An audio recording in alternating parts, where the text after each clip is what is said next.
నాకు ఎలాంటి ఇల్లీగల్ వ్యవహారాలతో నాకు సంబంధం లేదు. ఫోన్ ట్యాపింగ్ అని చెప్పి లీకు వీరుడు రేవంత్ రెడ్డి గారు పాపం డైరెక్ట్గా ప్రెస్ కాన్ఫరెన్స్ పెట్టే దమ్ము లేదు, డైరెక్ట్గా ఆధారాలు ప్రజల ముందు పెట్టే దమ్ము లేదు, ఏముందో విషయం ఎవరికి తెలియదు. పోలీస్ రిమాండ్లో ఉన్న వాళ్ళకి కూడా ఫోన్లకు వెళ్ళి మీకు లీకులు వస్తాయి.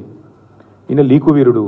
మరి లీకు వీరుడు ఏదో కష్టపడి నా క్యారెక్టర్ అసాసినేషన్ చేయాలనే ప్రయత్నంలో చాలా బలంగా ఉన్నాడు. ఎవరో హీరోయిన్లను నేను బెదిరించిన అంటది ఆ మంత్రి. ఆమెకు నెత్తుందా లేదా నాకు తెలియదు. నాకు అంత కర్మ ఏంది, నాకు ఈ దిక్కుమాలిన పనులు చేయాల్సిన పరిస్థితి ఏంది, నాకు ఎలాంటి ఫోన్ ట్యాపింగ్ వ్యవహారంతో నాకు ఎలాంటి సంబంధము లేదు. ఈ అడ్డమైన మాటలు ఎవరైనా మాట్లాడితే, చెత్త మాటలు ఎవరైనా మాట్లాడితే వారు మంత్రి అయినా ముఖ్యమంత్రి అయినా తాట తీస్తాము, లీగల్గానే చూసుకుంటాం. తాట తీస్తామంటే మళ్ళీ మీరు ఇదే యూట్యూబ్లో తమ్మునీళ్ళు పెట్టి తాట తీస్తామన్నాడు ఈయనకు అహంకారం ఎక్కువ అని చూపెడకూరి. అదే వినండి, తొందరపడకండి. తప్పకుండా లీగల్గానే ఎదుర్కొంటాం, న్యాయపరంగానే ఎదుర్కొంటాం. మాకు ఎవరిని బెదిరించాల్సిన అవసరం కానీ ఎవరిని ట్యాపింగ్ చేయాల్సిన అవసరం కానీ లేదు. కానీ దయచేసి మీడియా మిత్రులు నేను కూడా కొడతా ఉన్నా. ఇంకోటి బ్రదర్, మీరు మర్చిపోయినట్టున్నారు, నేను మర్చిపోలేదు.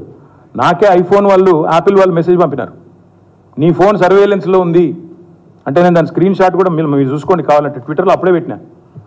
నా ఒక్కడికే రాలేదు, అసదుద్దీన్ ఓవైసీకి వచ్చింది, ఇంకా కొంతమంది మిత్రులకు ఇక్కడ తెలంగాణలో కూడా మీ ఫోన్లు సర్వేలెన్స్లో ఉన్నాయి, జాగ్రత్త మీ ఫోను హ్యాక్ అయింది అని నాకు 2022లోనో 2023లోనో వస్తే నేను బయట కూడా పెట్టినది. కాబట్టి ఎవరు ఫోన్లు ట్యాప్ అయినాయి, ఎవరు చేసిండ్రు, ఇవన్నీ కూడా నాకేం భయం లేదు. మేము చాలా స్పష్టంగా ఉన్నాం, చాలా క్లారిటీతో ఉన్నాం.